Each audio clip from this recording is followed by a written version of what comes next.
Hi, good morning. My name is Rosa Velasquez. I am the Advocacy Director for Arkansas United.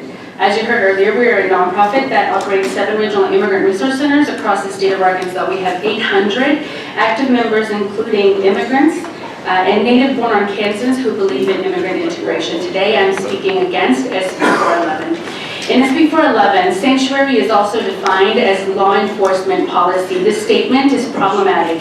It is very vague, and we fear could be manipulated to discourage the successful bridge building that we have been a part of between municipal agencies like mayor's offices, local and state law enforcement agencies, and the immigrant community.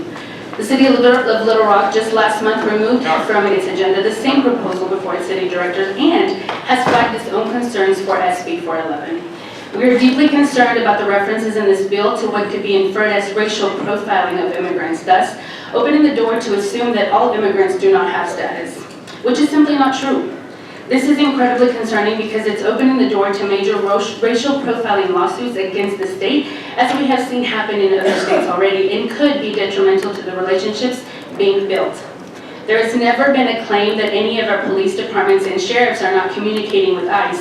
On the contrary, we are actually concerned that in some communities, ICE is being over-notified. In fact, Arkansas United has documented cases where U.S. citizens have been detained with ICE holds because local law enforcement contacted them based solely on their appearance. In other words, they were racially profiled, arrested, and detained for minor infractions such as no work in taillights.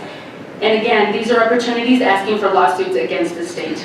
As such, we feel SB 411 poses a greater threat to public safety by discouraging community trust, because we need all members of our community to trust law enforcement, and local law enforcement needs to be able to look at its practices of interaction with immigrants to build just that.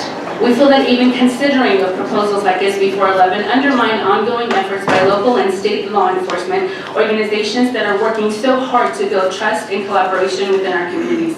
In Southwest Arkansas, DeQueen to be more specific, where I am from, the local sheriff, Sheriff Gentry, Chief of Police Simmons, and Jail Administrator, Mr. Wolcott, all held a public forum where they invited the Latinx and immigrant community to come and express concerns, provide ideas on collaboration and intentional bridge building within our communities and local law enforcement. During the meeting, tons of concerns were brought up and addressed by both the community leaders and local law enforcement. After the meeting, there was so much progress made, and we were incredibly grateful to the local sheriff and police department of DeQueen because they not only clarified their policies in place, but they also upheld them. And their word of serving and protecting the community is what we were looking for. We are proud of Arkansas' strong history on local control on so many policy matters, so that every community can establish practices and work best for them. But this bill undermines finding those best practices as related to immigrants in Arkansas. Arkansas United has been an important stakeholder when it comes to bridging gaps between local, state, and federal conversations in trying to resolve the same anti-immigrant and unnecessary efforts like SB 411. This bill is already beginning to cause fear and confusion in our community, and as a community-based organization, we are seeing this fear and confusion escalate on a daily basis.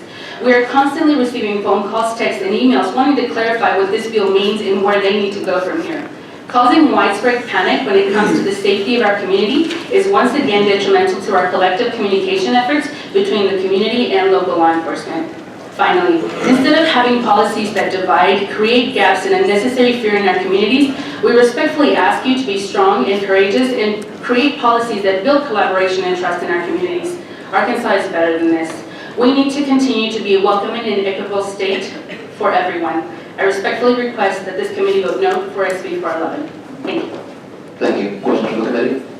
Seeing none, thank you. Next to speak for the bill, Mr. Kenny Wallace.